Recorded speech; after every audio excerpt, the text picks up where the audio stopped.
In 2007, a number of prominent Rosh Yeshiva from America came to Eretz Yisrael to show support for Shuvu, which was Rav Palm's institution to give support to youth that came from the former Soviet Union that needed religious chizuk that they didn't get back at home. So they toured together, they learned together. Friday morning, the Rosh Yeshiva went to the Kotel to daven Shachris. Obviously, you have prominent Rosh Yeshiva at the Kosel, and a crowd gathered, and one of the Baalei Tshuva was standing, like, what's going on over here? Why is there such a big crowd? What's all the stir? And one of the bystanders said, oh, great Rosh Yeshivas came from America, and they're here right now, so people are getting blessings. Do you want me to bring you to Rabbi Aaron Schechter, the Rosh Yeshiva of Yeshiva Chaim Berlin? Should I bring you there so that you too could get a bracha? And the guy was excited. Yes, his eyes lit up. For sure, I want to get a bracha. He goes to meet Rabbi Schechter, and Rabbi Schechter realizes he's a Baal Tshuva. He gives him a warm, beautiful bracha, and the guy was elated. He walked around the rest of the day. I got a bracha from Rabbi Aaron Schechter. He was all excited. He was telling everybody Friday night at the meal, I got a bracha from Rabbi Aaron Schechter. Somebody said, oh, you know who else was there? Rabbi Shmuel Kamenetsky was there. Did you get a bracha from him as well? And the Baal Tshuva was like, no, I just met Rabbi Schechter. That's it. The next day at lunch, same conversation. And also somebody said, oh, you know, Rabbi Shmuel Kamenetsky was there. Did you get a bracha from him? And the guy's like, funny you should ask. No, I don't know this Kamenetsky guy.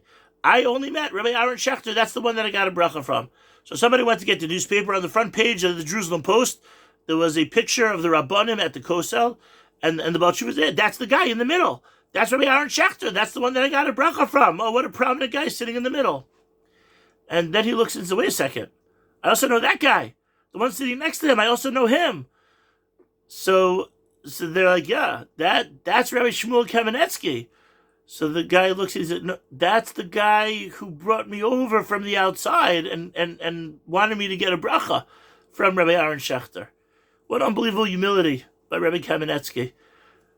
Giving glory and honor, kavod, to another Rosh Yeshiva, not letting on that he is also prominent in his own right, but celebrating together with Baal Tshuva the ability to be in the presence of another gadol.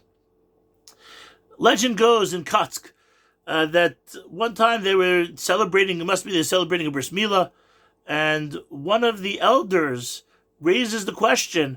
Colloquially, we call it bris. I'm going to a bris.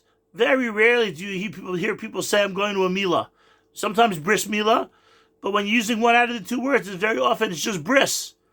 So why is that? So somebody there commented, because the word bris, the numerical value is 612, and the milah is the 613. The ability to do this one mitzvah of milah allows us to enter into the bris, the other 612 mitzvos that we have to do. One of the lines that we say at the bris is "Kashem shenichnas the bris ken yikanas the Torah l'chupel maser tovim."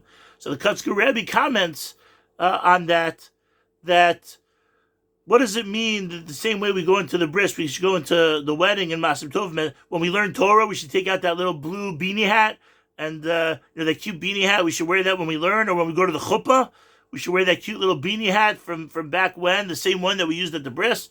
So the Kutzker Rebbe says no. The point is that the same way that this 8-day-old baby, it's clear to everybody that he can't do anything on his own. He needs other people, and certainly needs Kudsha Brichu. So too, Kishem Shenichnas the bris, the same way that we go into the bris, humble and recognizing our fragility and how we need others. So too, when you get married, we should realize that we're in need. We need the other person. It's not a privilege for them that they get to marry us. No, we need to team with them. We do masim tovim because we recognize the significance of other people and that we need to do things for other people. And same thing with Torah. We're not doing Torah a favor by learning Torah, but maybe Torah is doing us a favor. We need to come into Torah learning with humility. And that's the proper way to learn. Kishem shenichnas the bris. The same way that we come humble into a bris, that's the attitude and the mentality that we need to have when we learn Torah, when we have chuppah, and when we do masim tovim as well.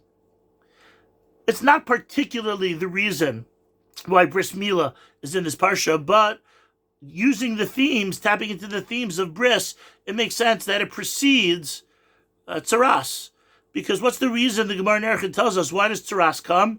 Tzaras comes because somebody's a Bal Gaiva. If he didn't learn the lesson of Kishem Shenichnas Lebris, and especially if we talk Lashon Hara about other people, we think we're better than them. We have a right to point out their shortcomings and their faults. So that's not humble. That's not recognizing our role in the community and our need to be with other people. That's not Kishem Shenichnas Lebris. So the Torah has the mitzvah, Bayom Hashmini Yimo Basar Laso. That mitzvah precedes the instance of tzaras, the quote-unquote punishment of tzaras, the suffering of the tzaras, because the message is, you want to avoid tzaras, do Mila properly. If we get the message of Mila and we're humble, so then tzaras won't be an issue. Baruch Hu should help us realize not that we're not worth anything, that we're very valuable, but how to put that value into perspective, and especially how to use that for other people. And through that, we could nichnas to learn Torah properly, we can have chuppah properly, and we definitely do masim tovim for other people. Have a great Shabbos.